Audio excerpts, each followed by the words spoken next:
The best book to read is the Bible. The best book to read is the Bible. If you read it every day, it will help you all the way. Oh, the best book to read is the Bible. When we go through the word of God, దేవుని వాక్యాన్ని మనం చూసినప్పుడు so many young people, they are used by God, both brothers and sisters. దేవుని వాక్యంలో అనేక మంది యవనస్తులు సహోదరులు సహోదరులు దేవుని కొరకు వాడబడిన వాళ్ళని మనం చూస్తాం. Generally, when God calls you and me for ministry in our young age, we will be having our own fears. మామూలుగా దేవుడు మనల్ని యవన ప్రాయములో నా పరిచర్య సేవ కొరకు పిలిచినప్పుడు మన సొంత భయాలు ఉంటాయి. Because of the lack of experience, బహుశా అనుభవం లేని కారణాన్ని బట్టి may not కావచ్చు, be knowing the word of God that much. లేక దేవుని వాక్యం అంతగా తెలియదని So కాబట్టి many reasons will be there, but we will be having fears. అనేకమైనటువంటి కారణాలు ఉండొచ్చు. దాన్ని బట్టి మనము భయపడుతుంటాం. Suppose one of you are asked to share the word of God on Sunday, for example. ఉదాహరణకి మీలో కొన్ని ఆదివార దినాన వాక్యం పంచుకోమని చెప్పారనుకోండి, I am very sure throughout the night you will not sleep. ఖచ్చితంగా చెప్తున్నాను, రాత్రంతా మీకు నిద్ర పట్టదు. And 2 or 3 times you will be rehearsing in your house also the message. మీ యొక్క ఇంట్లోనే అటు ఇటు నడుస్తూ ఆ వర్తమానంతా మరొకసారి 2-3 సార్లు చెప్తారు. Suppose the same request is made to an elderly person ఉదాహరణకి ఇదే మనవి గాని ఒక పెద్ద వ్యక్తికి చెప్పబడింది who అనుకోండి, is in the ministry for the last 20 years, 30 years or 40 years. 20, 30, 40 సంవత్సరాలుగా పరిచర్యలో అప్పటికి ఉన్నటువంటి వ్యక్తితో చెప్పారనుకోండి, Though the ministry is of the same importance, ఆ పరిచర్య ప్రాముఖ్యత అంతే అయినప్పటికీ but he will not be having that much fear in his heart. అయితే ఆ వ్యక్తి యొక్క హృదయంలో అంత భయం ఉండదు. So when we are young people, when God asks us to do some ministry, surely the fear will be there. కానీ మనం యవనస్తులుగా ఉన్నప్పుడు దేవుడు ఏదైనా పరిచర్య ఏదైనా చేయమని చెప్పినప్పుడు ఖచ్చితంగా భయం అనేది ఉంటుంది. Even then, అయినప్పటికీ God has used many young people in the Bible. బైబిల్లో దేవుడు అనేక మంది యవనస్తుల్ని ఆయన ఉపయోగించాడు. We know child Samuel. నాకు తెలుసు బాలుడైన సమూయేలు. God started speaking to Samuel when he was a small child. చూడండి, ఆయన బాలుడుగా ఉన్నప్పుడే సమూయేలుతో దేవుడు మాట్లాడడం How మొదలుపెట్టాడు. mightily God used that man. ఆ వ్యక్తిని ఎంత బలంగా దేవుడు వాడుకున్నాడో మనం Almost ఎరుగుదాం. he is the last judge among the judges in Israel during the transition period from the judges period to the kings period. So he is the one who anointed the first 2 kings of Israel. మనం ఎరిగినట్లుగా ఆయన యొక్క న్యాయాధిపతుల్లో చివరి వాడుగా ఉన్నాడు.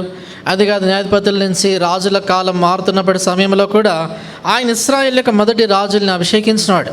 Not only Samuel. సమూయేలే కాదు, What about Joseph? యోసేపు విషయం ఏంటి? God has used him as an young man.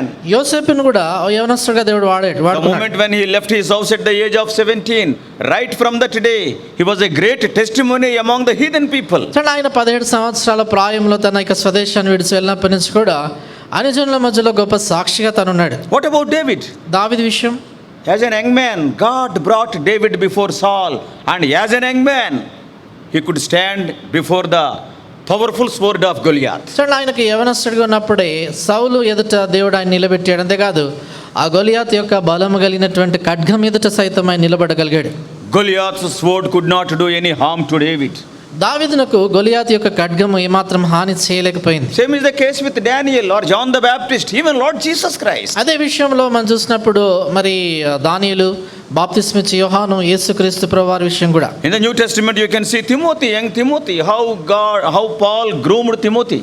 కొత్త నిబంధనలో యవనస్తున్నటువంటి తిమోతిని ఏ రీతిగా మరి అపొస్తలుడైన పౌలు ఆయనకు శిక్షణ ఇచ్చాడు అనేది మనం చూస్తాం. Sisters may be thinking he is telling all the brothers' names. What about us? Sisters బహుశా అనుకుంటుండొచ్చు, అందరు బ్రదర్ పేర్లు చెప్తా ఉన్నారు, మా విషయం ఏంటని. Esther is an young girl. చూడండి, ఎస్తేర్ ఆమె యొక్క యవనస్తురాలు. Ruth is an young widow. Ruth యవనస్తురాలైన విధవరాలు. You take Mary, a young virgin, how beautifully God used her. She is an young girl. తర్వాత మరియను కూడా చూసినప్పుడు ఆమె చూడండి, ఒక కన్యక యవనస్తురాలు, ఆమెను కూడా దేవుడు ఎంత అద్భుతమైనటువంటి విధానంలో దేవుడు ఆమెను ఉపయోగించాడు. Yes, when I go through the word of God, God used the young people more than the elderly people. చూడండి, దేవుని వాక్యం చదివినప్పుడు పెద్దవాళ్ళ కంటే ఎక్కువగా దేవుడు యవనస్తుల్ని వాడుకున్నట్లుగా చూస్తాం. They are very powerful witnesses unto the Lord. వారు దేవుని కొరకు ఎంతో శక్తి కలిగినటువంటి సాక్షులుగా ఉన్నారు. So this evening we are going to see about one such young man who was used by the Lord so mightily, And he was telling his own fears to the Lord also. కనుక ఈ యొక్క సాయంకాలం వేళ ఒక యవనస్తుడు దేవుని చేత ఎంతో బలమైన విధానంలో వాడుకునబడ్డాడు, కానీ తన సొంత భయాలు దేవునితో ఆయన చెప్పుకున్నాడు. Today God may be speaking to you. భవిష్యత్ దినాన్ని దేవునితో Maybe in the మాట్లాడుతున్నాడు. past days he may be speaking to you continually, but you are not able to come forward for the ministry. గత దినాల్లో కూడా దేవుడు ఎడతెగక నీతో మాట్లాడుతూ వచ్చాడు, కానీ నువ్వు మాత్రం పరిచర్య విషయంలో ముందుకు You రావట్లేదేమో. may be telling so many excuses, దాని కొరకు అనేకమైనటువంటి సాకులు చెప్తున్నావు. or really they may be your fears also. ఒకవేళ అవి నీ భయాలు కావచ్చు. One side God is telling this ministry.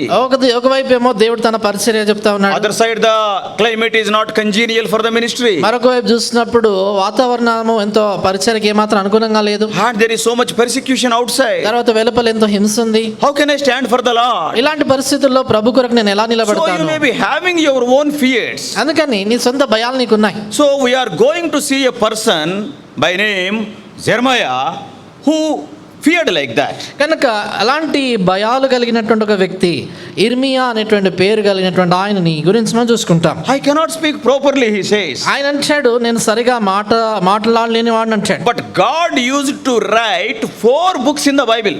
అయితే దేవుడు ఆయన ఉపయోగించుకొని బైబిల్లో 4 పుస్తకాలు రాయించాడు. The book of Jeremiah ఇర్మియా గ్రంథం, and the book of Lamentations విలాప వాక్యములు, and the 2 books of Kings are written by Jeremiah. తర్వాత రాజుల గ్రంథాలు, ఈ 2 కూడా ఇర్మియానే రాశాడు. Hey, such a timid man in the beginning, God used in such a mighty way, and as we all know, he penned 4 books in the Bible. చూడండి, ఆరంభంలో ఎంతో పిరికివాడుగా కనబడుతున్నటువంటి ఆయన దేవుడు ఎంతో బలంగా వాడుకున్నాడంటే మనం ఎరుగుదాము. 4 పుస్తకములను బైబిల్లో ఆయన రాయగలిగాడు. Shall we turn to the first chapter of Jeremiah? ఇర్మియా గ్రంథము మొదటి అధ్యాయం చూస్తాం. Jeremiah first chapter, ఇర్మియా గ్రంథం మొదటి అధ్యాయం the first 9 verses responsively. మొదటి 9 వచనాల్ని మార్చి చదువుకుంటాం. Jeremiah 1 through 9. ఇర్మియా గ్రంథము మొదటి అధ్యాయం అండి, 1 నుండి 9 వచనాల్ని చదువుకుంటాం మార్చి. బెన్యామీను దేశమందలి అనాతోతులో కాపురమున్న యాజకులలో ఒకడై హిల్కియా కుమారుడైన ఇర్మియా వాక్యములు.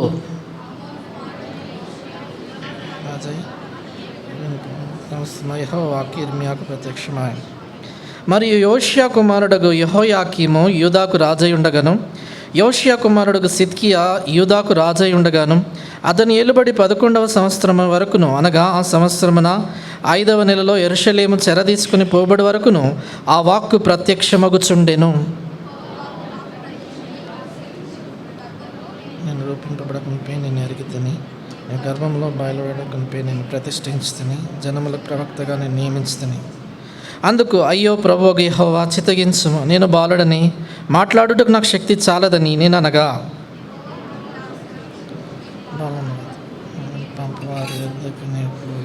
నీకు ఆజ్ఞాపించిన సంగతిని చెప్పగలను. వారికి భయపడకము, నిన్ను విడిపించుటకు నేను నీకు తోడై ఉన్నాను. ఇదే యెహోవా వాక్కు. యువ చేయి చాపి నా నోరు ముట్టిలాగా సెలవిచ్చాను. ఇదిగో నేను ఈ నోట నా మాటలు ఉంచి ఉన్నాను.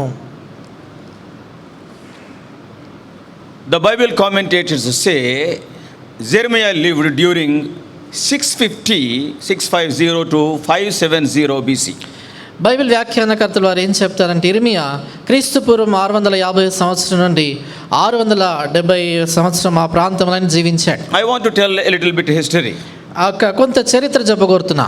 And we all know he was born in the village called Anathoth. It is very near to Jerusalem, maybe 6 to 7 miles. కనుక మనం అందరం ఎరుగుతాం, ఇక్కడ అనాతోత్ అనేటువంటి ఆ యొక్క గ్రామంలో ఆయన జన్మించాడు.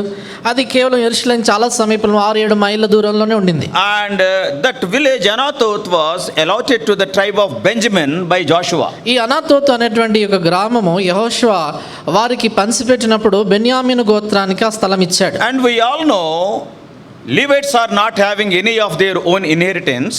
మనం ఎరుగుతాం అందరం కూడా, ఈ లేవీయులు వారికి ఏమాత్రం కూడా వారి సొంత స్వాస్థ్యం లేదు. So what God said is, each tribe has to give 4 towns and the surrounding villages to the Levites to live. Four cities from each tribe. కనుక ప్రభు ఏం చెప్పాడంటే, ఆ ప్రతి గోత్రం వారు కూడా వారి యొక్క స్వాస్థ్యంలో నుంచి 4 పట్టణాలు, వాటి యొక్క పొలిమేరలు అవన్నీ కూడా ఈ లేవీయులకు వారు ఇవ్వాలని చెప్పాడు. So all the 12 tribes have given 48, 12 into 4. కనుక ఈ యొక్క 12 గోత్రంలో వారు 4 అలాగ ఇచ్చినప్పుడు 48 పట్టణాలని వీరికి ఇచ్చారు. Of course, one tribe has given only 3, the other tribe has compensated it by giving 5. కనుక ఒక్క గోత్రం వారు కేవలం 3 పట్టణాలు ఇచ్చారు. దానికి బదులుగా మరొక గోత్రం వారు వారు 5 పట్టణాలని ఇచ్చి సమం So చేశారు. this Anathoth is one of such cities from the tribe of Benjamin given to the Levites. కనుక ఈ అనోతోత్ అనేటువంటి ఒక గ్రామం కూడా ఇలాంటి పట్టణాల్లో ఒకటి, బెన్యామీన్ గోత్రం వారు ఈ లేవీయులకు ఇచ్చినటువంటి గ్రామం అది. And what Joshua did while allotting these villages, ఈ యొక్క యెహోషువ ఈ గ్రామాలను ఆ రీతిగా వారికి పంచిపెడుతున్నప్పుడు ఆయన ఏం చేశాడు? all the villages or towns of the far off places he has allotted to all the other Levites, but those villages, especially in the land of Judah, in the land of Benjamin, which are around the temple Jerusalem, he has allotted to the family of Aaron. కనుక చూడండి యెహోషువ ఏం చేశాడంటే ఆ మిగతా పట్టణాలు చుట్టూ ఉన్నటువంటి దూర ప్రాంతాల్లో ఉన్నటువంటి పట్టణాలు, ఆ పొలిమేరల్లో వేరే లేవీయులందరినీ ఉంచాడు. కానీ ఈ యూదా దేశంలో అంటే యెరూషలేములో ఎక్కడైతే దేవుని మందిరం ఉంటుందో ఆ స్థలం చుట్టూ మాత్రము అహరోను సంతతి వారిని అక్కడ ఉంచాడు ఆయన. Reason is కారణం ఏంటంటే because the children of Aaron are the priests, they must be very much available for the ministry there in the temple. ఏంటంటే అహరోను సంతతికి చెందిన వారు వీరి యాజకులు, వారు పరిచర్య కొరకై మందిరంలో వాళ్ళు అందుబాటులో ఉండాలి. All the other Gershonites or Merarites and others are there. They can live, he has allotted far off places because they are not priests, they are Levites. కనుక మిగతా వాళ్ళు లేవీయులు, మిగతా గోత్రాలకు చెందిన మీ లేవీలో ఉన్నటువంటి వారందరూ కూడా ఆయా ప్రాంతాల్లో వారిని పెట్టేడించదంటే వారు ఏమాత్రం కూడా యాజకులు కాదు, లేవీయులు కాబట్టి. So those people who are asked to do the work of the job of priest, especially from Aaron's family, they were allotted the nearby places of the Jerusalem temple.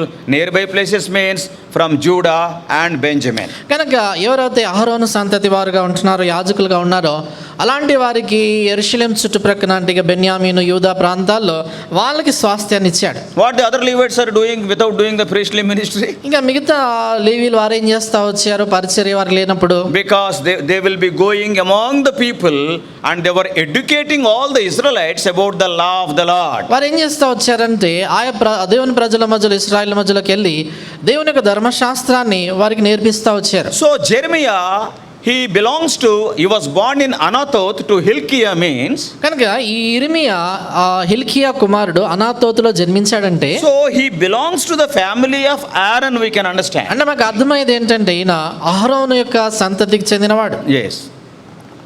Aaron, we all know, is a Levite. అహరోను మనం ఎరుగుదుము అందరం కూడా, ఆయన లేవీయుడని. History says the mother of Jeremiah is from the tribe of Ephraim, a relative to Joshua. కనుక చరిత్ర ఏం చెప్తుందంటే ఇర్మియా యొక్క తల్లి ఆమె ఈ ఎఫ్రాయిం గోత్రికురాలు యెహోషువకు బంధువులు. Because Joshua is from the tribe of Ephraim. ఎందుకంటే యెహోషువ ఈ ఎఫ్రాయిం గోత్రానికి చెందినవాడు. During the days of Jeremiah, a prophetess Huldah was there. She also spoke to King Josiah. కనుక ఈ ఇర్మియా జీవించిన దినాల్లోనే హుల్దా అనేటువంటి ప్రవక్త ఉండింది. ఆమె కూడా యోషియా రాజుతో మాట్లాడుతుంది. And the Bible commentators say that Jeremiah and Huldah are relatives. కనుక బైబిల్ వ్యాఖ్యానకర్తలు వారు ఏం చెప్తారంటే ఈ ప్రవక్త అయినటువంటి హుల్దా తర్వాత ఇర్మియా వీరిద్దరు కూడా బంధువులని. Because Huldah is from the tribe of Ephraim and Jeremiah's mother is from the tribe of Ephraim. ఎందుకంటే ఈ హుల్దా చూసినప్పుడు ఆమె ఎఫ్రాయిం గోత్రికురాలి, తర్వాత ఈ ఇర్మియా తల్లి కూడా ఎఫ్రాయిం గోత్రానికి చెందింది. And so this is some history about background about Jeremiah and his birth. కనుక ఇర్మియా ఆయన జన్మకు సంబంధించిన కొంత చరిత్ర ఇది. At the age of 20 years or so, the Lord called him for this very difficult ministry. ఇర్మియా 20 సంవత్సరాల ప్రాయంలో తనున్నప్పుడు ఎంతో కష్టతరమైనటువంటి పరిచర్య కొరకై దేవుడు ఆయన పిలుచుకున్నాడు. It is written that in the 13th year of the reign of Josiah the king of Judah, రాయబడింది ఏంటంటే యూదా రాజు అయినటువంటి యోషియా యొక్క 13వ సంవత్సరమున and he was called for the prophetical ministry. ఈ ప్రవక్త యొక్క పరిచర్య కొరకై ఈయన పిలువబడ్డాడు. King was also very young. చూడండి ఆ కాలంలో రాజు చాలా యవనస్తుడు. Josiah was very young. ఈ యోషియా చాలా యవనస్తుడు. At what age Josiah became king? యోషియా ఆయన వయసు ఎంత ఉన్నప్పుడు రాజు అయ్యాడు? ఆయన 8 years. 8 సంవత్సరాలు. So in his reign 13th year means Josiah is also 21 years of age. 8 plus 13. యోషియా యొక్క 13వ ఏలుబడి 13వ సంవత్సరాన్ని అంటే ఆయన 13వ సంవత్సరానికి అంటే 8 తర్వాత ఈ 13 కలిపి 21. 21 సంవత్సరాల The వయసు. king is of the age 21, the prophet is almost around the age of 20. కనుక మనం చూసినప్పుడు రాజు 21 సంవత్సరాలు అవుతాయి, ప్రవక్త 20 సంవత్సరాలు And మాత్రమే. almost for 40 years, Jeremiah was the prophet among Judah. కనుక దాదాపుగా 40 సంవత్సరాల కాలము ఇర్మియా ఈ యొక్క యూదా ప్రాంత దేశంలో ప్రవక్తగా ఉన్నాడు. During the reign of 5 kings, Jeremiah was the prophet. ఈ 5 రాజుల ఏలుబడిలో ఇర్మియా ప్రవక్తగా ఉండినాడు.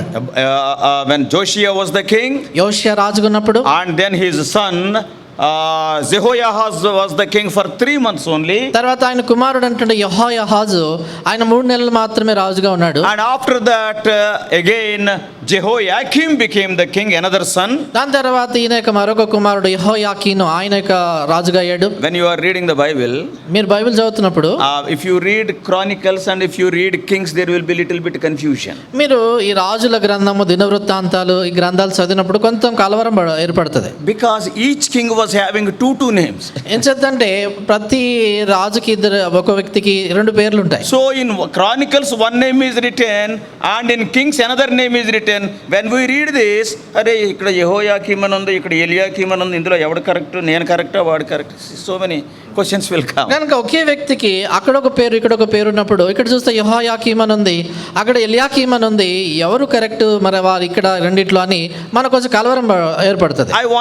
I wanted to clarify that so that in future, not that you do not know, and when you read the word of God, it will be very clear. కనుక ఇది మీకు తెలియదని కానీ, మీరు తెలియదని కాదు కానీ, మీరు బైబిల్ వాక్యం చదువుతున్నప్పుడు మీకు స్పష్టంగా ఉండడానికి కొన్ని సంగతులు చెప్తా. We all know so many kings for Judah were there. మీరందరూ ఎరుగుదుము, యూదా దేశాన్ని వెళ్ళినటువంటి వారందరూ చాలా రాజులు ఉండినారు. Okay, let us leave Saul, David and Solomon, సౌలు, దావీదు, సొలొమోను వీరిని ప్రక్కన పెడదాం. because they have ruled the United Kingdom. ఎందుకంటే వీరు ఐక్య రాజ్యాన్ని వెళ్ళినవారు. Let us not talk about the kings of Israel. Israel రాజుల గురించి ఇప్పుడు మాట్లాడడం Let us అవసరం talk లేదు. about the kings of Judah. యూదా రాజుల గురించే మాట్లాడతాం. How many of you can tell the serial order of those kings? యూదా రాజుల క్రమ పట్టి వారు ఏ రాజు తర్వాత ఎవరు అనేది ఎంతమంది చెప్పగలుగుతారు? Maybe Sunday school teachers can tell because they will by heart for the sake of students. Sunday school teacher చెప్పగలుగుతారు, ఎందుకంటే పిల్లల కొరకైనా వాళ్ళు కంటది పెడతారు. Rehoboam was there. రెహోబాము ఉన్నాడు. After Rehoboam, Abijah. ఆయన తర్వాత అబియా, And Asa. Asa, And Jehoshaphat. యెహోషాపాతు. After Jehoshaphat, Jehoram was there. యెహోషాపాతు తర్వాత యెహోరాము, And after Jehoram, Ahaziah was there. యెహోరాము తర్వాత అహజ్యా. And for a little time, Athaliah was also there. కొంత సమయము అతల్యా రాణి కూడా ఉండింది. And after Athaliah, Joash was there. Athaliah తర్వాత యోవాషు. And after Joash, again Amaziah was the king of Judah. యోవాషు తర్వాత మరలా అమజియా యూదాకు రాజుగా And ఉండినాడు. after Amaziah, his son Uzziah. అమజియా తర్వాత ఆయన కుమారుడైన ఉజ్జియా. Then Jotham. ఆ తర్వాత యోతాము, Then Ahaz. ఆహాజు, Then Hizkiah. తర్వాత హిజ్కియా. And Hizkiah's son is Manasseh. హిజ్కియా కుమారుడు మనష్షే. Manasseh's son is Amon. మనష్షే కుమారుడు ఆమోను. And Amon's son is Josiah. ఆమోను కుమారుడు యోషియా. Up to Josiah, everybody can by heart it and everybody knows. ఈ యోషియా వరకు కూడా అందరు కూడా కంటత పెట్టొచ్చు, అందరికి కూడా పేర్లు చాలా తెలుసు. And after that, quickly the kings change. అటు తర్వాత రాజులు త్వరగా మారిపోతారు. And at that time, when you read the word of God, little bit confusion will be there. ఆ సమయం తర్వాత మీరు బైబిల్ చదువుతా ఉంటే కొంచెం మీకు కలవరం Up అనిపిస్తుంది. to Josiah, there is no confusion. ఈ యోషియా వరకు కూడా ఏం కలవరం ఉండదు. Now Josiah was killed, I think, at Megiddo, I think. ఈ యోషియా మెగిద్దో అనేటువంటి స్థలంలో చంపబడ్డాడు. And after that, his son Jehoiahaz has become the king. He is an younger son. ఆయన తర్వాత మరి ఆయన చిన్న కుమారుడు అయినటువంటి యెహోయాజు రాజు అయ్యాడు. And another name for Jehoiahaz is Jehoahaz. Jehoahaz. కనుక యెహోయాహాజు అనేటువంటి ఆ వ్యక్తికి మరొక పేరు ఏంటంటే Shallum. షల్లూమ్. So in Chronicles, maybe Shallum may be there, in Kings Jehoiahaz will be there, then the confusion will come. కనుక దినవృత్తాంతాల్లో ఆయన గురించి రాసినప్పుడు షల్లూమ్ అని రాస్తారు, రాజుల గ్రంథంలో యెహోయాహాజు అని రాసినప్పుడు కొంచెం ఈ రెండిట్లో మనకి కలవరం రావచ్చు. Because Kings is written by Jeremiah and commentators say Chronicles are written by Ezra. చూడండి ఎందుచేతంటే రాజుల గ్రంథం ఏమో ఇర్మియా రాశాడు, దినవృత్తాంతాల గ్రంథాలని వ్యాఖ్యానకర్తలు ఏం చెప్తారంటే ఎజ్రా రాశాడు అంటారు. So this Jehoiahaz was there only for 3 months. months. కనుక ఈ యెహోయాహాజు అనేటువంటి రాజు కేవలం 3 మాసాలే ఏలుబడి చేశాడు. And after he was killed, ఆయన చంపబడిన తర్వాత and his son, that is Josias, another son, అంటే ఆ యోషియా యొక్క మరో కుమారుడు రాజు అవుతాడు. Jehoiakim has become the king. ఆయన పేరేంటంటే యెహోయాకీము, ఆయన రాజు అయ్యాడు. He also got another name, Eliakim. ఆయనకు మరొక పేరు ఉంది ఎలియాకీం అని. Some of us, we are having two names, three names in our houses also. మనలో కొంతమంది మన ఇళ్ళలో 2-3 పేర్లు ఉంటాయి కదా. See, people call Israel, and some people will call Bujgad, the last one. So many people, they will know that Bujji only, original name nobody knows. చాలా మందికి ఇంట్లో పిలిచేటువంటి బుజ్జి అనే పేరు తెలుసు, అసలు పేరు తెలియదు చాలా మంది. So many times it happens like that. చాలా అలా అవుతుంది. So Jehoiakim is having another name, Eliakim. Please remember that. కనుక జ్ఞాపకం పెట్టుకోండి, ఎలియాకీంకు మరొక పేరు ఉంది ఏంటంటే యెహోయాహాజుకి మరొక పేరు, ఎలియాకీముకి Jehoiakim. యెహోయాకీముకి This Kim, that is Kim, that is like North Korea. That is Jehoiakim, Eliakim. యెహోయాకీము ఎలియాకీం అంటే నార్త్ కొరియా కిమ్ లాగా గుర్తుపెట్టు. అన్నకు బుజ్జిగాడే గుర్తొస్తుంది. Okay, nice. So during this Jehoiakim, the first attack of Nebuchadnezzar was there on Judah. ఈ Jehoiakim పరిపాలిస్తున్నప్పుడు Nebuchadnezzar అనేటువంటి రాజు యూదాపై మొదటిసారి దాడి చేశాడు. In those days only 3 empires were major empires, that is Assyrian Empire, Egyptian Empire and Babylonian Empire. ఆ దినాల్లో కేవలం 3 గొప్ప సామ్రాజ్యాలు మాత్రమే ఉన్నాయి. ఒకటి ఐగుప్తు సామ్రాజ్యము, ఒకటి అష్షూరు సామ్రాజ్యము, మూడోది బబులోను సామ్రాజ్యం. Some of you may be having an idea now. ఇప్పుడు మీలో కొందరికి కొద్దిగా ఆలోచన మీకు కలిగి ఉంటుంది. ఏంటి ఆలోచన? వీడు చరిత్రలోకి పోయాడు, 7 దాకా వదలడు. Isn't it? That is the ఆలోచన. చరిత్రలోకి వెళ్ళాడంటే వదలడానికి మీరు అనుకుంటున్నారేమో. And surely వదలను also.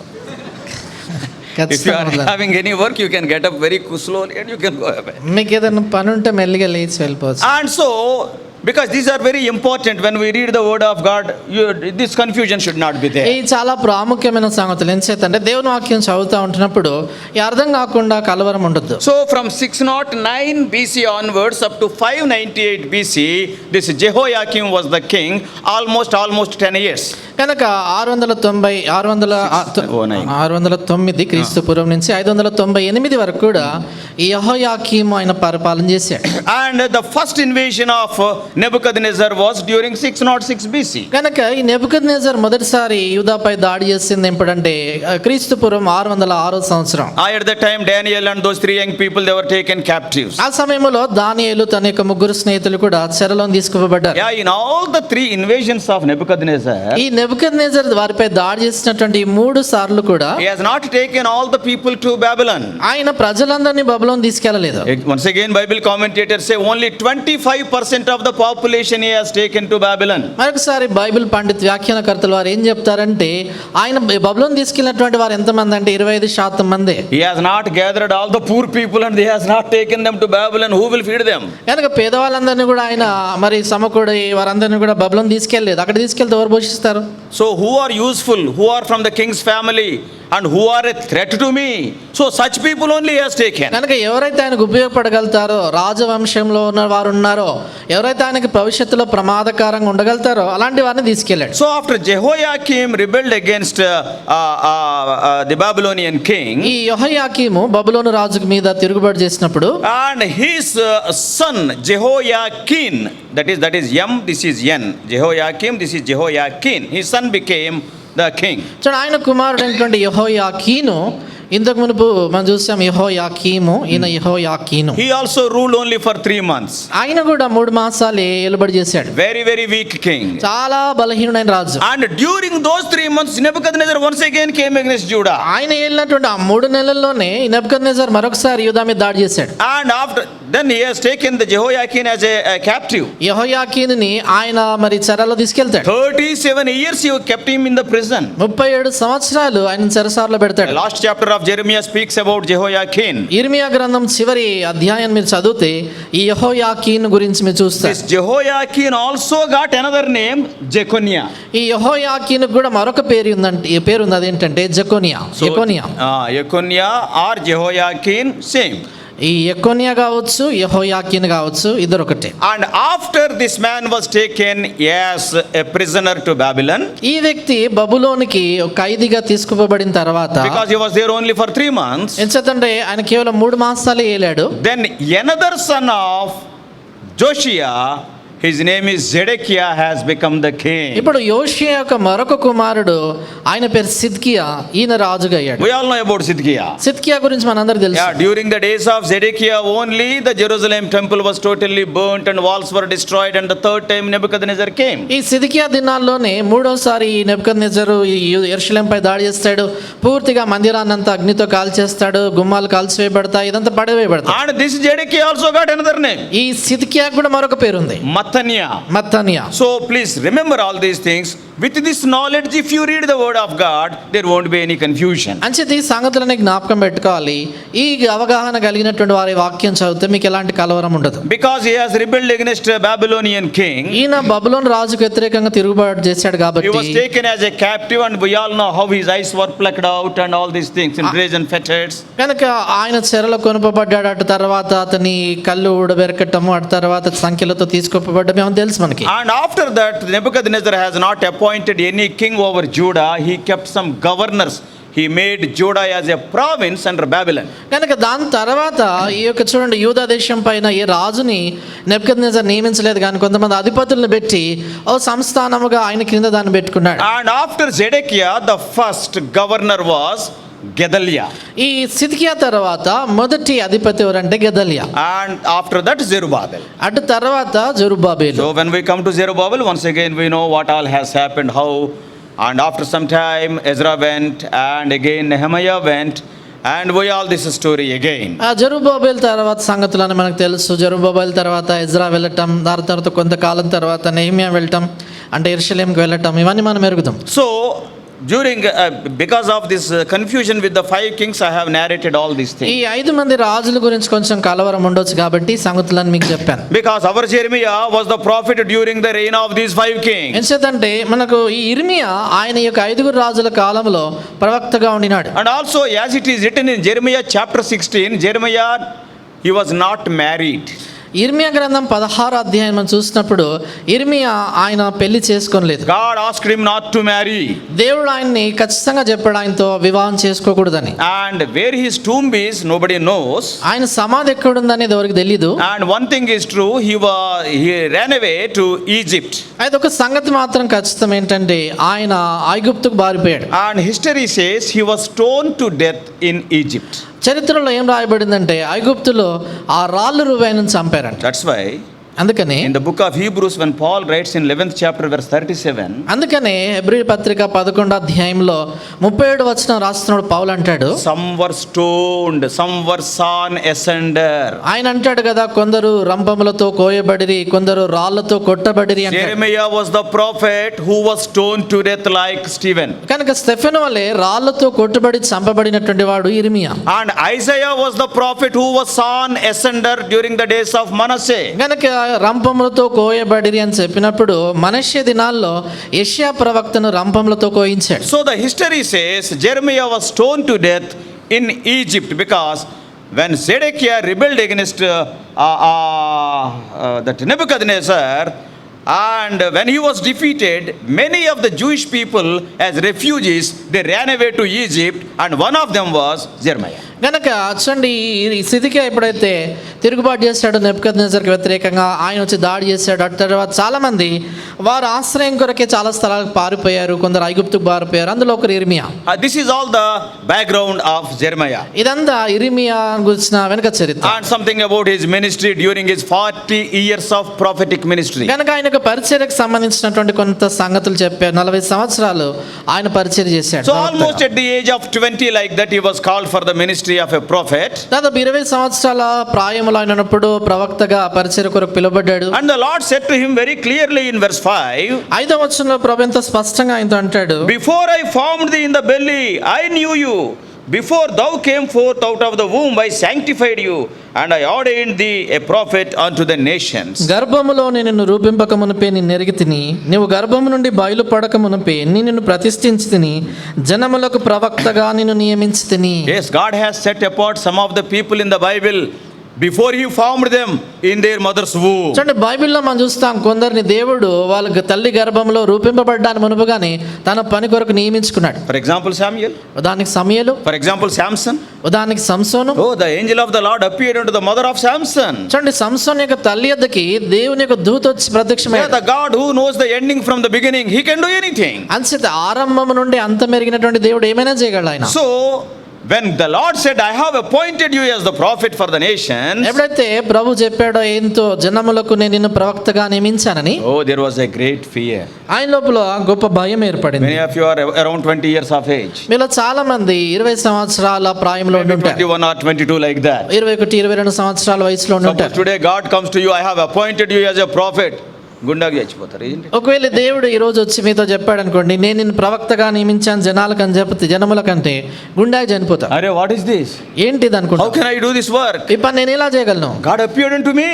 దేవుడు నాకు ప్రత్యక్షమయ్యాడు. Oh, what a great privilege it is to be called by God, to be commissioned by God, to be touched by God, isn't it? God touched his mouth. కనుక చూడండి, దేవుని చేత పిలువబడ్డము, దేవుని చేత పని పరిచర్య కొరకే నియమించబడ్డము, దేవుడు అతన్ని తాకటం అంటే చూడండి ఆయన పెదవులను ముట్టినట్లుగా చూస్తాం. ఎంత గొప్ప సంగతి అది. What God is telling? దేవుడు ఏం చెప్తున్నాడు? I have kept knowledge in your head and I have kept my words in your mouth. దేవుడు ఆయనతో ఏం చెప్పాడంటే, నీ యొక్క మేధస్సులో నా జ్ఞానం నిలిపా, నీ యొక్క నోటిలో నా మాటలు ఉంచాను. But Jeremiah hesitated.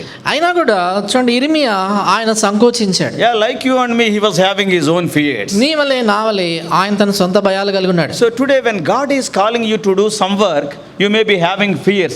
We are going to see our own fears in the light of the fears of Jeremiah this evening. అంటే దేవుడిని ఏదైనా పని పరిచయం చేయమన్నప్పుడు నువ్వు కూడా భయపడుతూ ఉండొచ్చు.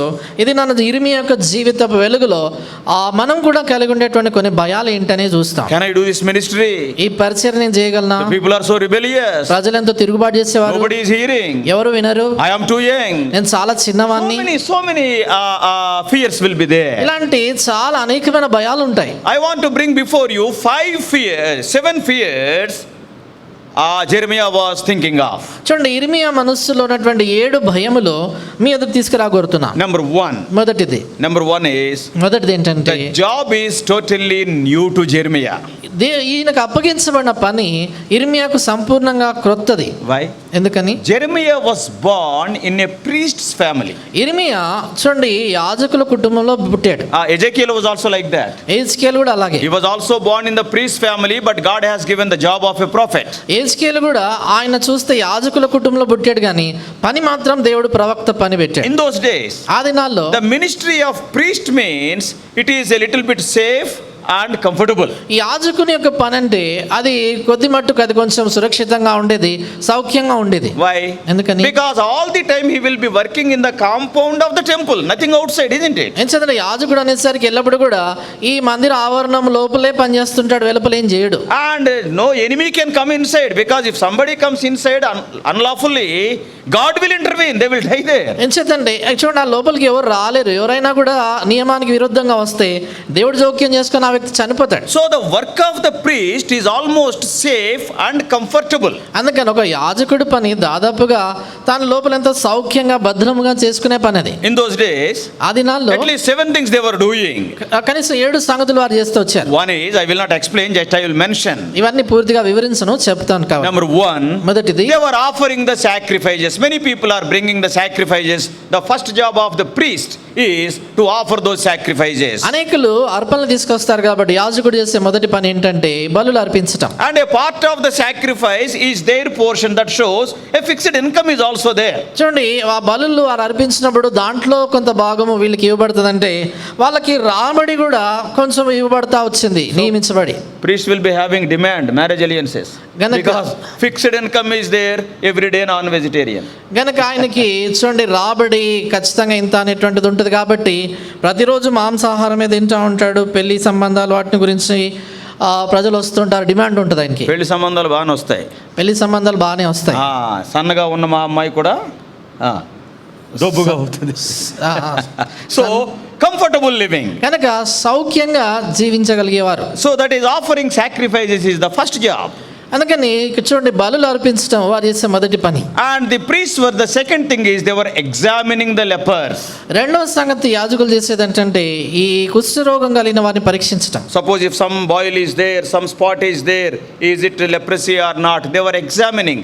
కనుక వారు శరీరంపై ఏదైనా మచ్చ, ఏదైనా పొడ ఉన్నప్పుడు అది కుష్ఠరోగమా కాదా అని వారు పరీక్షించేవారు. And thirdly, మూడవది, declaring unclean people to seclude themselves from the camp. అపవిత్రులైనటువంటి వారు వీరు అని వారిని నిర్ణయించి పాలెం వెలుపలోనికి వాళ్ళని పంపించటం. That is the third job of a priest. అది యాజకుడు చేసే మూడో పని. And fourth job is, నాలుగో పని, sometimes some of the lepers were cleansed by God's grace. కొన్ని పర్యాయాలు కుష్ఠరోగులు కొంతమంది దేవుని కృపను బట్టి శుద్ధులయ్యేవారు. So they were the priests were reinstating them among the other people as cleansed people. కనుక ఈ యాజకులు ఏం చేశారంటే మిగతా ప్రజల మధ్యలో వీరు శుద్ధి చెందిన వారు అని ప్రజల మధ్యలో వాళ్ళని చేర్చేవారు. And fifthly, ఐదవది, and we can see observing official ceremonies like the festivals. Jewish people were having so many festivals. ఐదవదిగా మనం చూసినప్పుడు ఈ యూదులైనటువంటి వారికి అనేకమైనటువంటి పండుగలు, ఉత్సవాలు ఉండేవి కాబట్టి వాటన్నిటిని జరిపించేటువంటి వారు కూడా వీరే. Yeah, the main festivals are 7, we all know. 7 ప్రాముఖ్యమైనటువంటి పండుగలు ఉన్నాయి, మనందరికీ తెలుసు. Right from the feast of the Passover to the feast of the tabernacles. ఈ యొక్క చూడండి, పస్కా పండుగ మొదలుకొని ఈ యొక్క పర్ణశాలల పండుగ వరకు కూడా There are 7 feasts are there. 7 పండుగలు ఉంటాయి. Of course, later some more feasts are added. ఆ తర్వాత ఇంకా కొన్ని పండుగలు జత చేయబడ్డాయి అనుకోండి. The feast of Purim during the days of Esther and others. ఎస్తేరు దినాల్లో పూరీము అనేటువంటి పండుగ ఒకటి దాంట్లో కలిసాయి. And during the time of Greeks, this Hanukkah festival among the Jews. తర్వాత ఈ గ్రీకులు వారు ఏరినటువంటి సమయంలో యూదుల్లో హనోకా అనేటువంటి ఈ యొక్క పండుగ కూడా So వచ్చింది. later some more festivals are added when God was rescuing them from enemies, they were celebrating. కనుక శత్రువుల నుంచి తర్వాత చరిత్రలో దేవుడు వాళ్ళని విడిపిస్తూ వచ్చినప్పుడు దాన్ని వారు ఉత్సవంగా జరుపుకుంటూ పండుగగా So చేసుకునేటువంటి the వారు. fifth responsibility of a priest is observing these ceremonies and festivals. కనుక ఈ యాజకుడి యొక్క 5వ బాధ్యత పని ఏంటంటే ఈ పండుగలను, ఉత్సవాలను జరుపుకోవటం. And sixthly, 6వది, they were caring for the sanctuary. వారు దేవుని యొక్క మందిరానికి వచ్చిన జాగ్రత్త వహించేవారు. And seventhly, we all know, teaching the law of the Lord to all the people. 7వది మనం అందరం మెరుగుదుము, దేవుని ధర్మశాస్త్రాన్ని ప్రజలందరికీ బోధించేవారు. It was a little bit difficult during the days of tabernacle in the wilderness, but now the temple is there. It is comparatively a comfortable job. చూడండి, ఇది వారు ప్రయాణం చేస్తున్నటువంటి ఆ దినాల్లో అరణ్యంలో మాత్రం కొద్ది కష్టంగా ఉండింది ప్రత్యక్ష గుడారం సమయంలో. కానీ ఇప్పుడు పక్కగా మందిరం కట్టబడింది, ఆలయం ఉంది కనుక ఇప్పుడు కొంచెం సుఖ సౌఖ్యంగా ఉండింది Yeah, పరిస్థితి. some facilities are there, and secondly, the priest can command so much respect. చూడండి, ఏం చేద్దంటే వాళ్ళకి కావాల్సినటువంటి సౌకర్యాలన్నీ ఉండేవి. అంతేకాదు యాజకుడు అనేసరికి ప్రజల నుంచి ఎంతో మరణ పొందేవాడు. Everybody who is coming with their sacrifice, they were respecting the priest. బలులు అర్పణలు తీసుకొచ్చే ప్రతి ఒక్కరు కూడా యాజకుల్ని ఎంతో గౌరవించేవారు. So Jeremiah dreamt that I will become a priest like that. అందుకని ఇర్మియా కూడా అలాంటి యాజకులుగా నేను అవుతాను అని తను అనుకుని ఉంటాడు. I am from the family of Aaron, నేను అహరోను సంతతికి and చెందినవాడిని, my father Hilkiah is also a priest. నా తండ్రి నన్ను Hilkiah యాజకుడే. So right from his childhood, he may be dreaming that I will be the next priest, and I will be having a very cozy and comfortable life. కనుక ఆయన చిన్ననాటి నుంచి కూడా నేను తర్వాత యాజకుడిని అవుతాను అనుకుని సుఖ సౌఖ్యంగా నా పని చేసుకొని వెళ్ళొచ్చు అనుకున్నాడు. But what about the prophet? అయితే ప్రవక్త విషయం God ఏంటి? called him to be a prophet. దేవుడిని ప్రవక్తగా ఉండటానికి పిలిచాడు. So the job or the work of the prophet is totally different. కనుక ఒక ప్రవక్త చేసేటువంటి పని, పరిచర్య సంపూర్ణంగా వేరైంది. The prophet never knew what God will entrust him to tell to the people. చూడండి, ప్రవక్త విషయానికి వచ్చినప్పుడు దేవుడు ఆయన్ని ప్రజలకు ఏం చెప్పమంటాడు అనేది చివరి క్షణం వరకు తెలియదు. Yeah, sometimes God call and ask him to reprimand the people, to scold the people, to tell their faults to them. కొన్ని పర్యాయాలు ప్రవక్తతో దేవుడు పిలిచి ప్రజల్ని గద్దించమని, వాళ్ళని ఖండించమని, వాళ్ళ తప్పులను ఎత్తి చెప్పమని ఆయన పిలుస్తాడు. The prophet has to go among the people and he has to declare, you people are living in the wrong way. కనుక ప్రవక్త అనేవాడు ప్రజల మధ్యలోనికి వెళ్ళి మీ ప్రజలైనటువంటి మీరు అందరూ తప్పు మార్గంలో నడుచుకుంటున్నారని చెప్పాలి. That is not an easy task. చూడండి, ఇది అంత సులువైన పని కాదు. So they are then the prophets will become the targets of the people's anger. అందుకని ఇలా చెప్పిన కారణాన్ని బట్టి ప్రవక్తలు ప్రజల ఉగ్రతకి వారు గురయ్యేవారు. So the first excuse or the first fear in the heart of Jeremiah was, I am a priest, God is calling me to be a prophet. No, I cannot. కనుక ఈ ఇర్మియా హృదయంలో ఉన్న మొదటి భయం ఏంటంటే, నేను ఒక యాజకుడిని, దేవుడు నన్ను ప్రవక్తగా పిలుస్తా ఉన్నాడు, నేను ఇది చేయలేను అని తను అనుకున్నాడు. Some of you may be reading about the books of Brother Bhagat Singh. మీలో కొందరు సోదరు భగత్ సింగ్ గారి పుస్తకాలు చదువుతుండొచ్చు. And when God asked him to come for the ministry, దేవుడు ఆయనని పరిచర్య కొరకు రమ్మని పిలిచినప్పుడు in the beginning what he told? ఆరంభంలో ఏం చెప్పాడు Lord, ఆయన? I am a stammerer, I cannot come. ప్రభు, నేను అత్తివాణ్ణి, నేను రాలేను అన్నాడు. I cannot speak before all the people. I am having my own fears. ప్రభు, నాకు భయాలు నాకున్నాయి, ప్రజల ముందు నేను మాట్లాడలేను. I will give all my income. I will work for government or something like that. I will do some job. All the income I will give for the ministry, but I will not come. ప్రభు, నేను ఏదైనా ప్రభుత్వ ఉద్యోగం కానీ ఏదో పెద్ద ఉద్యోగం చేస్తా, వచ్చినటువంటి ఆదాయం అంతా కూడా నీకే ఇస్తాను, నేనేం పెట్టుకోనని చెప్పాడు. But what God said? దేవుడు ఏం I చెప్పాడు? don't want your money, I want you. దేవుడు అన్నాడు, నీ ధనం నాకు అవసరం లేదు, నువ్వే నాకు కావాలి. Same thing is with Jeremiah. ఇర్మియా విషయంలో అదే, I am a priest. నేను యాజకుడిని. Oh, if you want me to ask to do the job of the priest, I am very happy. ఈ యాజకుడు పని చేయమని చెప్తే నేను సంతోషంగానే ఉంటాను. Maybe you may be telling, బహుశా మీరు అంటుండొచ్చు, I am a computer engineer. నేను computer I engineer, am a software engineer. Software engineer. I will not do the work of the Lord. If you ask me to work in the YouTube division, I will work in the YouTube division. కనుక నేను దేవుని పని మాత్రం చేయలేను, YouTube division లో పని చేయమని చెప్తే నేను చేస్తాను. I cannot go and preach before other people. నేను వెళ్ళి ప్రజల మధ్యలో బోధించలేను. So many times, because of our background, we may be having some limitations. అనేక పర్యాయాలు మనకు వెనుక చరిత్రను బట్టి కొన్ని హద్దుబాట్లు మనకు ఉంటాయి. From the life of Jeremiah, we can understand. Ultimately, he has become a successful prophet. ఇర్మియా జీవితం నుంచి మనం చూసినప్పుడు అర్థమవుతుంది ఏంటంటే, చిట్ట చివరికి వచ్చేసరికి విజయవంతమైన ప్రవక్తగా అయ్యాడు. Isn't it? He is not a failed prophet. చూడు నిజంగా ఆయన ఏం జీవితంలో ఓడిపోలేదు. As I told you in the beginning, God used him to write 4 books in the Old Testament. నేను ఆరంభంలో చెప్పినట్లుగా పాత నిబంధనలు 4 పుస్తకాలు రాసేదాని కొరకు దేవుడు వాడుకున్నాడు ఆయన. So this is the first fear in the life of Jeremiah. ఇర్మియా జీవితంలో ఆయన మొదటి భయం ఇది. And second fear is, రెండో భయం ఏంటంటే, the job is great, the work is great. ఎందుచేతంటే ఆయనకి ఇవ్వబడినటువంటి పని గొప్పది, ఆయనకు బాధ్యత గొప్పది. In verse 5, 5వ వచనము, verse 5. 1:5 అండి, ఇర్మియా 1:5 Read it. చదువుతున్నాను. యెహోవా వాక్కు నాకు ప్రత్యక్షం ఇలాగ సెలవిచ్చెను, గర్భములో నేను నిన్ను రూపింపక మునిపే నిన్ను ఎరిగితిని, నువ్వు గర్భము నుండి బయలుపడక మునిపే నిన్ను ప్రతిష్ఠించితిని, జనములకు ప్రవక్తగా నిన్ను నియమించితిని. జనముకు కాదు, అక్కడ జనములకు, నేషన్స్. చూడండి, అక్కడ ఒక జనముకు అని రాయలేదు, జనములకు That రాయబడింది. you have to underline. ఈ మాట మీరు గమనించాలి. Oh Jeremiah, you are not only the prophet to Judah, for so many nations I have appointed you. The work was so great. ఇర్మియా కేవలం యూదా మాత్రమే కాదు, అనేకమైనటువంటి జనములకు నేను ప్రవక్తగా నియమించాను, పని చాలా గొప్పది. See, God is telling, you are my spokesperson to so many nations. కనుక దేవుడు ఏం చెప్తున్నాడంటే, అనేకమైనటువంటి జనములతో నేను మాట్లాడడానికి కొరకైనటువంటి నోటిబూర నువ్వు అన్నాడు. One thing you have to understand. ఓ సంగతి గుర్తుపెట్టుకోవాలి మనం. Prophet means not only telling about the future, not only a foreteller. చూడండి, ప్రవక్త అనేసరికి భవిష్యత్తులో జరగబోయేటువంటి వాటిని చెప్పటమే కాదు. That is true. అది సత్యమే. What is going to happen, he will tell.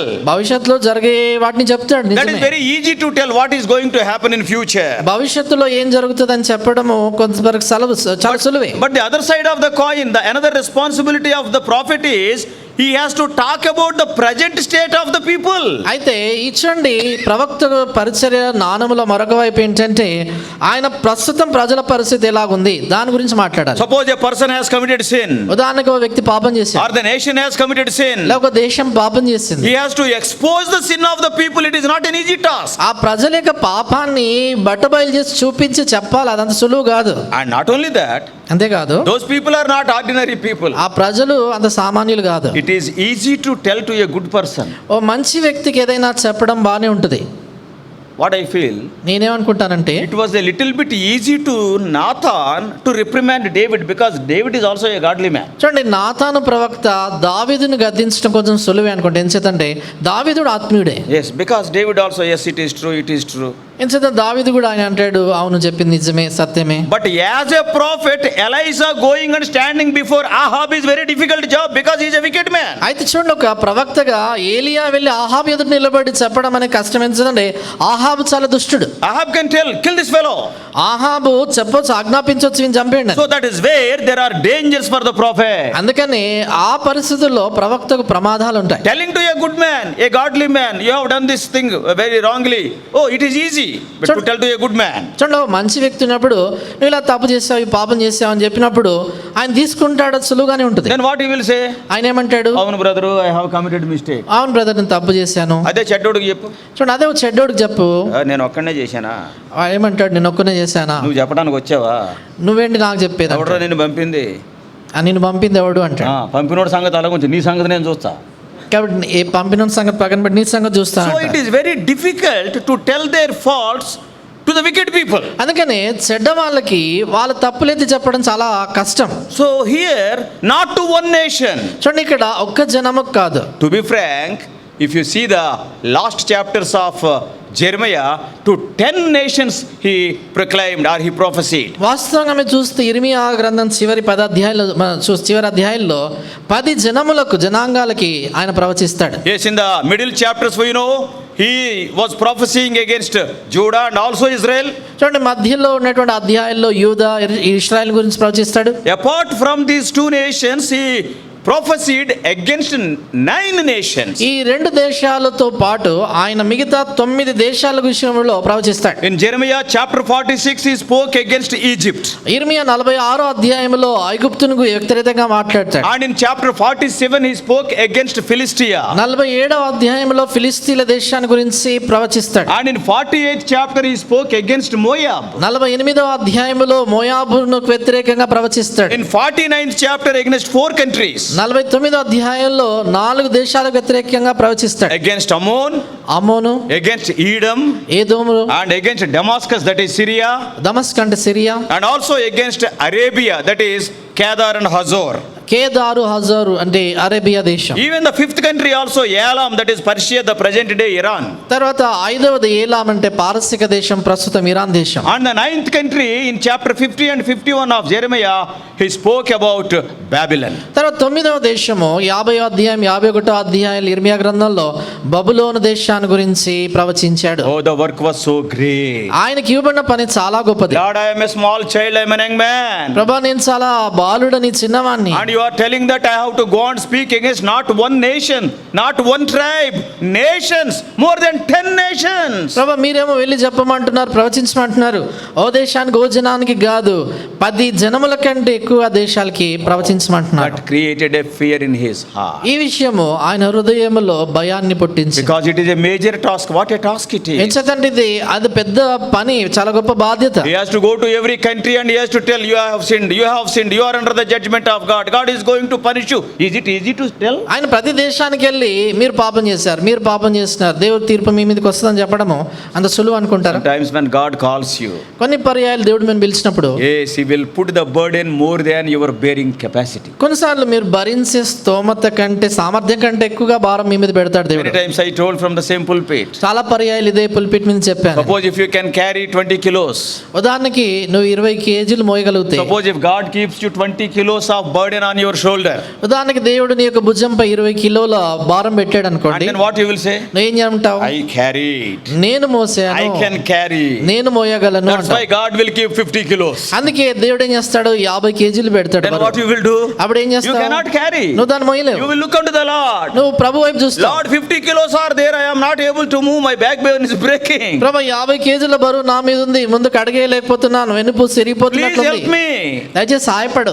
Oh, you will look unto the Lord. దేవుని వైపు చూస్తావు. That's why, so that you and I may look unto the Lord, sometimes God will keep extra burden upon us. When God keeps the burden, you need not worry, because you can look unto the Lord, He will answer. చూడండి, మనం దేవుని వైపు చూడడానికి కొరకై దేవుడు అధికమైన భారం మన మీద పెడతాడు.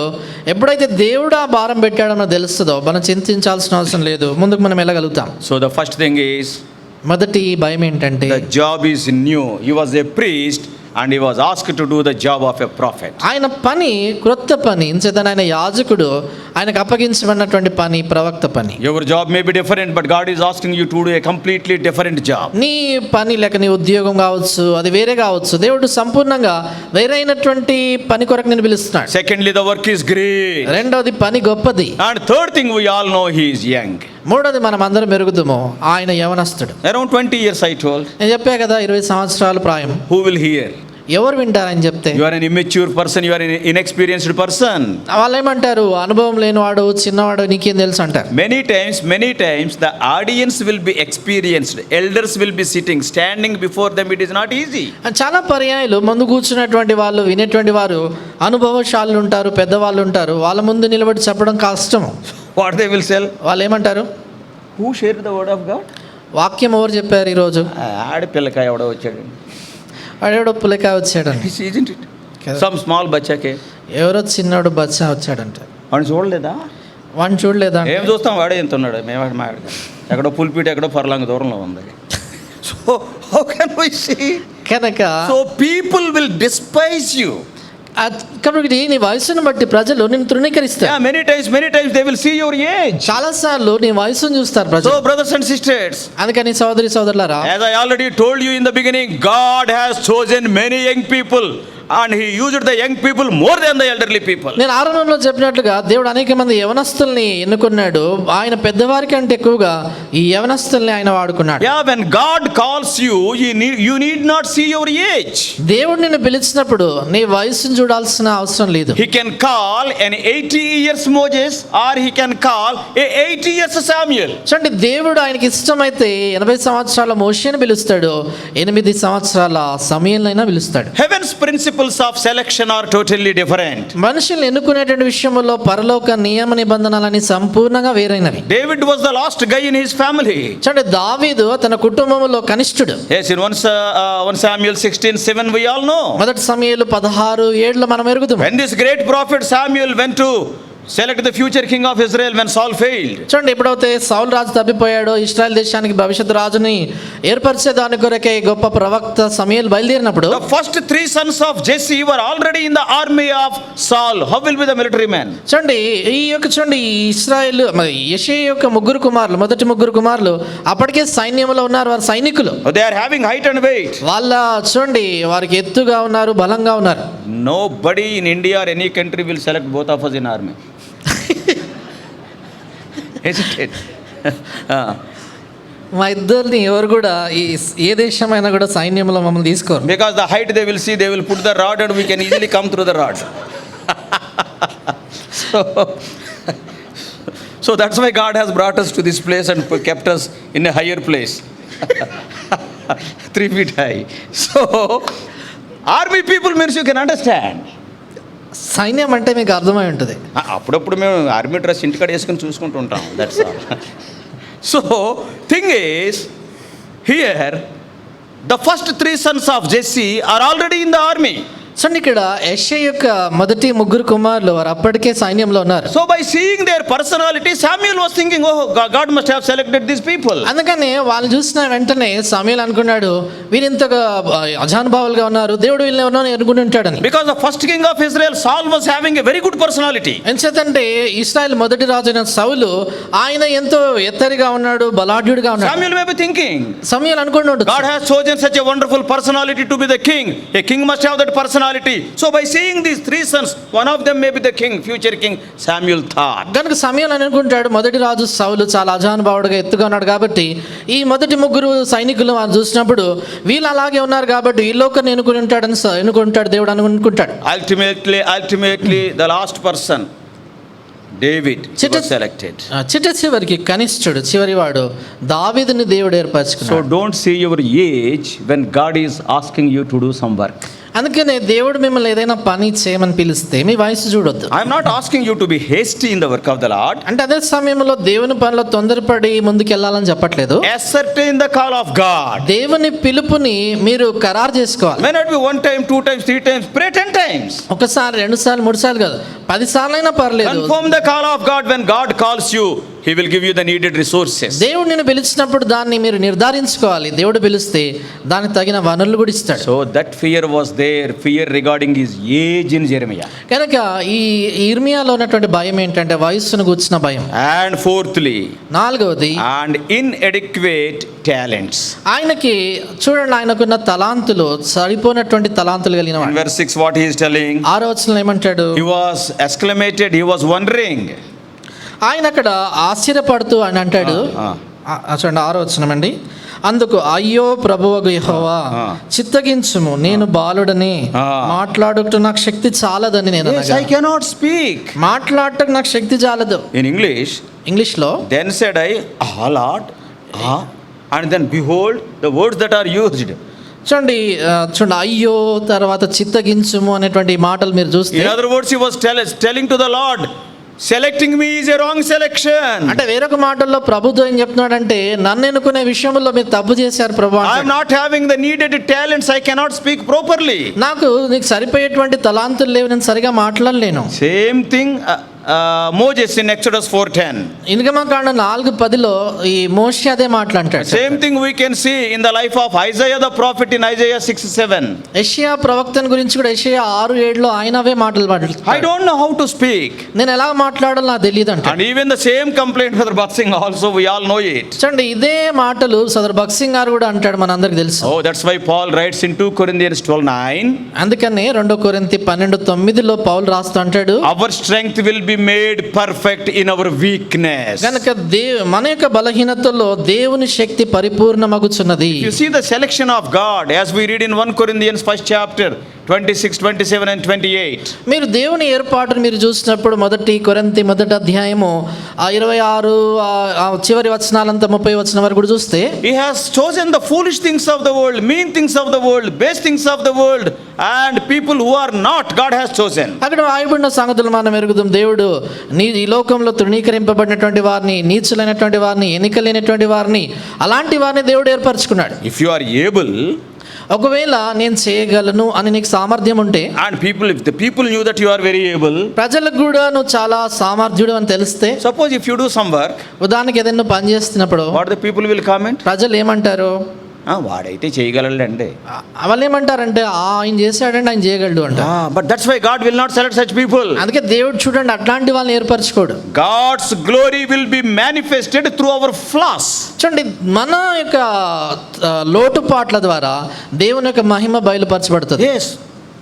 When average student, or suppose below average student, he comes as the school first, then everybody will be wondering. చూడండి ఒక సామాన్యంగా మామూలుగా చదువుకునేటువంటి వ్యక్తి, అంత ఎక్కువగా జ్ఞానం లేనివాడు ఆయన స్కూల్ ఫస్ట్ వచ్చాడు అనుకోండి, అప్పుడు దేవుని మహిమ అందరూ ఆశ్చర్యపోతారు. So don't look unto your talents also, they are given by God. అందుకనే తలాంతులు వరాల గురించి చూడదు, ఎందుకంటే దేవుడు నీకు ఇచ్చాడు అవి. Often we say God wants our availability, not our ability. He will enable us. చాలా తరచుగా చెబుతుంటాం, దేవుడు మన అందుబాటుని చూస్తాడు కానీ మన సామర్థ్యాన్ని చూడడు. Somebody said like this, ఒకరు ఇలాగన్నారు, God blesses not the silver tongue orators, but the one whose tongue has been touched by the coals from the altar. కనుక ఆ వ్యక్తి ఏం చెప్పాడంటే, దేవుడు ఎంతో మరి మాట నేర్పరగలిగినటువంటి ప్రవీణులైనటువంటి బోధకులను ఉపయోగించుకోడు, కానీ ఆయన బలిపీఠం మీద ఉన్నటువంటి నిప్పులు వారి నోటికి తగిలినటువంటి వారిని ఉపయోగించుకుంటాడు. Yeah, you and I need the coals touching our lips. కనుక నీకు నాకు కూడా మన పెదవులను ఆ బలిపీఠంపై నిప్పులు తాకడం చాలా అవసరం. If you see the church history also, మీరు సంఘ చరిత్ర చూసినప్పుడు కూడా, He uses the most unlikely person to shake a church or to shake a nation. చూడండి సంఘ చరిత్రలో కూడా సంఘాన్ని కావచ్చు, దేశాన్ని కావచ్చు, దేవుని కొరకు కుదిపివేసే దాని కొరకే దేవుడు అసలు అనుకోని వ్యక్తిని దేవుడు వాడుకున్నాడు. His touch is powerful. దేవుని తాకిడి బలమైనది. Let it be Moses, let it be Isaiah or Jeremiah, or let it be you also. His touch is powerful. చూడండి అది ఒకవేళ మోషే కావచ్చు, యెషయా కావచ్చు, ఇర్మియా కావచ్చు, లేక నీవే కావచ్చు, దేవుడు ఎప్పుడైతే ముడతాడో మనల్ని తాకుతాడో అదెంత బలమైంది. If you go through the New Testament and Old Testament also, మీరు పాత నిబంధన క్రొత్త నిబంధన అంతా చూసినప్పుడు God has used almost every kind of people. He used blind people, He used lame people, He used deaf people, and all kinds of even people who are possessed by demons. After healing them, God used them. చూడండి దేవుడు అన్ని రకములైనటువంటి ప్రజలను వాడుకున్నాడు. దేవుడు అందులను వాడుకున్నాడు, కుంటివారిని వాడుకున్నాడు, మూగవారిని, చెవిటివారిని వాడుకున్నాడు. అంతేకాదు దయ్యములు పట్టినటువంటి వారిని కూడా స్వస్థత పొందిన తర్వాత వారిని తన పని కొరకు వాడుకున్నాడు. To the best of my knowledge, only one kind of people God has not used. నాకు తెలిసినంత వరకు దేవుడు ఒక రకమైనటువంటి ప్రజలు మాత్రం అస్సలు He has ఉపయోగించుకోలేదు. not used lazy fellows. దేవుడు సోమరి వాళ్ళని మాత్రం వాడుకోలేదు. Some people are doctorates in laziness. కొందరు ఈ సోమరితనంలో వారెంతో ప్రవీణులుగా ఉన్నారు. In Telugu they will say, తెలుగులో అంటారు అదిగో అంటే 6 నెలలు పడుతుందంట. అదిగో అంటే 6 నెలలు పడుతుంట. God will not use such fellows. దేవుడు అట్లాంటి సోమరులను వాడుకో. Because time is so short. ఎందుకంటే సమయం చాలా తక్కువ ఉంది. So don't look onto your inefficiencies and don't get discouraged. అందుకని నీ లోపల ఉన్నటువంటి చాలని తనాన్ని చూసుకొని నేను చేయలేనని ఏమాత్రం కూడా నిరుత్సాహపడద్దు. Jeremiah was also fearing like that. ఇర్మియా కూడా అలాంటి భయాలు కలిగి ఉన్నాడు. First of all, a new job. మొదటిది ఆయన పని కొత్తది. Secondly, the work was great to many nations. రెండవది ఆయన పని గొప్పది, అనేక జనములకు Thirdly, చేయాలి. he was young person. మూడవదిగా ఆయన యవనస్తుడు. And fourthly, he thought that he is not having the needed talent. నాలుగవదిగా చాలినటువంటి వరములు తనకు లేవనుకున్నాడు. And fifthly, ఐదవది the wickedness around him. ఆయన చుట్టూ ఉన్నటువంటి దుష్టత్వం. We all know Israelites are famous for their rebellion, stiff-neckedness and recurring idolatry. Time and again they were running for idols. మనమందరం కూడా ఎరుగుతాం ఇశ్రాయేలు ప్రజలు వారి యొక్క తిరుగుబాటుతనాన్ని గురించి, మొండితనము, మెడవంచని జనాంగమని మరలా విగ్రహారాధనలోకి వెళ్ళిపోవటము, ఈ సంగతులను మనం ఎరుగుతాం. They are not ordinary people. వారి సామాన్యులు కాదు. From the history we know, they troubled leaders like Moses and Aaron and Samuel. What is Jeremiah before them? చూడండి చరిత్రలో మనకు తెలుసు మోషే, అహరోన్ లాంటి వారిని, సమూయేలు లాంటి వాళ్ళని తొందర పెట్టారంటే ఇర్మియా ఏ పాటి వాడు? To proclaim the message of God to such a rebellious nation, is it easy? It is just carrying one's own death warrant. చూడండి అలాంటి తిరుగుబాటు చేసేటువంటి జనాంగానికి దేవుని యొక్క సందేశం తీసుకొని వెళ్ళటం అంత సులువు అనుకుంటారా? అది మన యొక్క సొంత మరణ శాసనం మెడలో వేలాడుకొని తీసుకెళ్ళటమే. As I already told you, talking to people like David is very easy.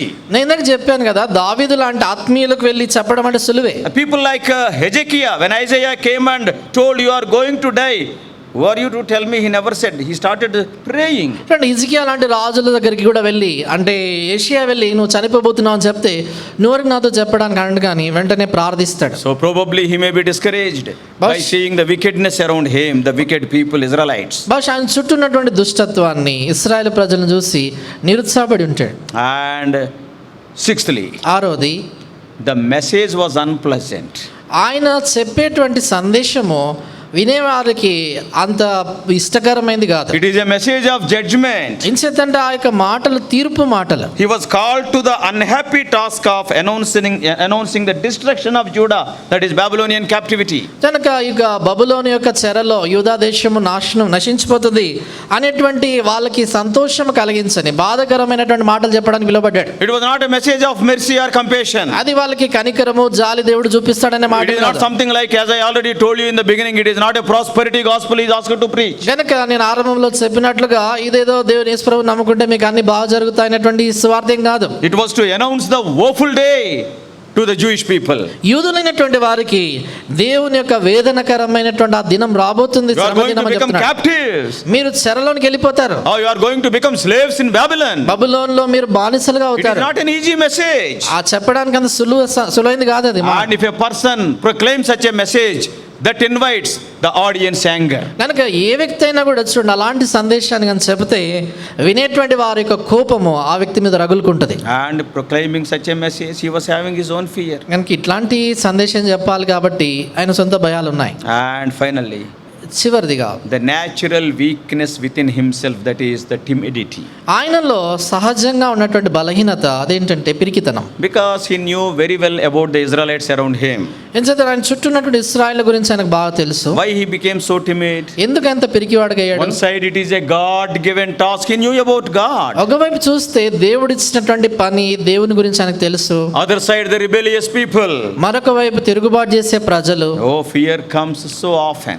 భయం అనేది చాలా తరచుగా వస్తుంది. That's why the Lord is telling, fear not, Jeremiah, fear not. అందుకనే ప్రభు మరలా ఇర్మియా భయపడకము, ఇర్మియా భయపడవద్దు అంటాడు. We all know, even to Joshua, if you read the first chapter of Joshua, how many times fear not, fear not, fear not. మనకి యోషువ గురించి కూడా తెలుసు కదా. యోషువ గ్రంథం మొదటి అధ్యాయంలో ఎన్ని పర్యాయాలు భయపడకము అని మాట వస్తుంది. Today, brothers and sisters, అందుకని ఇది నా సోదరి సోదరులారా, if God is calling you to any task, if it is the real call from God, దేవుడు నిన్ను ఏదైనా ఒక పని, ఒక బాధ్యత కొరకు పిలుస్తుంటే don't hesitate. దాని విషయంలో ఏమాత్రం You వెనకాడదు, have seen సంకోచించదు. 7 things from the life of Jeremiah. ఇర్మియా జీవితంలో నుంచి 7 సంగతులు చూసాం. Today when we see the situation outside, ఇది నాన్న వెలుపల పరిస్థితి చూస్తే many senior saints, they have passed away. అనేక మంది పెద్దలైనటువంటి వారు పరిశుద్ధులు వారు మహిమలోనికి వెళ్ళిపోయారు. Reason may be anything, maybe you may call COVID or old age or some disease, whatever it may be. కారణం ఏదైనా కావచ్చు, కోవిడ్ ని బట్టి కావచ్చు, వృద్ధాప్యాన్ని బట్టి కావచ్చు, ఇంకే కారణమైనా కావచ్చు. There is much void in the ministry. పరిచర్యలో ఎంతో కొరత, లోటు ఏర్పడింది. Even I never thought that I will be standing again on Hebron pulpit. నేను కూడా ఎన్నడూ అనుకోలేదు హెబ్రోన్ వేదికపై నేను మరలా నిలబడతానని. As I already told you, the sword was like that on me at that time, as God saved Isaac from death. Yes, God saved. చూడండి, ఇందాక చెప్పినట్లుగా నాపై ఖడ్గము వేలాడుతున్నట్లుగా అలా పడుతుందేమో అన్నట్లుగా ఉండింది.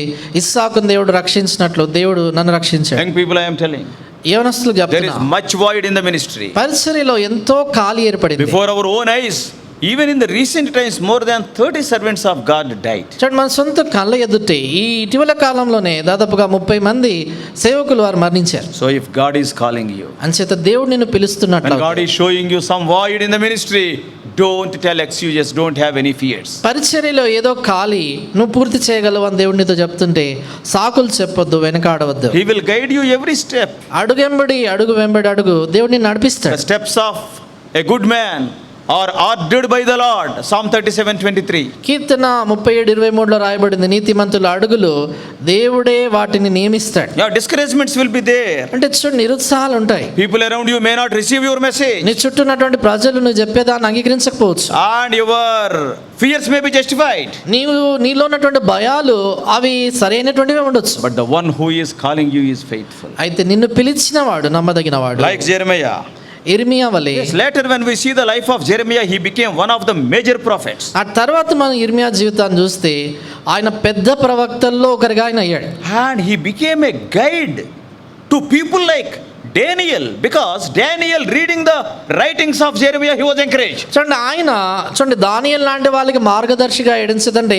ఈ దానియేలు కూడా ఇర్మియా గ్రంథాలు చదువుతున్నప్పుడే ప్రోత్సాహం పొందాడు. Obey the call of God. అందుకనే దేవుని పిలుపుకు లోబడు. Strengthened by his promises. ఆయన వాగ్దానాల చేత బలపరచబడు. Don't tell excuses. ఏమాత్రం సాకులు చెప్పొద్దు. God is calling you fully knowing about you. దేవుడు నీ గురించి పూర్తిగా ఎరిగిన వాడై నిన్ను పిలుస్తున్నాడు. Many times we do not know about ourselves. చాలా పర్యాయాలు మన గురించి మనకు తెలియదు. Many times we think that I can do that, I can do this, we can do nothing. చాలాసార్లు మనం ఏమనుకుంటాం, నేను అది చేయగలను, ఇది చేయగలను అనుకుంటాం. చివరికి మనం చేస్తే నిజంగా ఏం చేయలేము. నేను వీరుణ్ణి అనుకుంటాం, శూరుణ్ణి అనుకుంటాం. నువ్వు క్రూరుడివి, you cannot do anything. నువ్వు ఏం చేయలేవు. Many times we think like that. చాలాసార్లు మనం అలా అనుకుంటాం. One who is calling you is faithful. అయితే మిమ్మల్ని పిలిచేవాడు నమ్మదగినవాడు. Be available unto him. ఆయనకి దేవునికి అందుబాటులో ఉండాలి. Like Jeremiah, God will bring you to the top. ఇర్మియా వలె దేవుడు నిన్ను ఉన్నత స్థాయికి Maybe a తీసుకొస్తాడు. brother or a sister. బహుశా సహోదరుడు సహోదరి, Don't go back by seeing your age, నీ వయస్సును చూసి వెనుకకు వెళ్ళిపోదు. by seeing the situation. పరిస్థితిని చూసి వెనుకకు పోవద్దు. Hear the voice of God. దేవుని స్వరం విను. God is faithful. దేవుడు నమ్మదగినవాడు. God bless you all. Please subscribe for more spiritual messages on YouTube channel John Victor Hebron.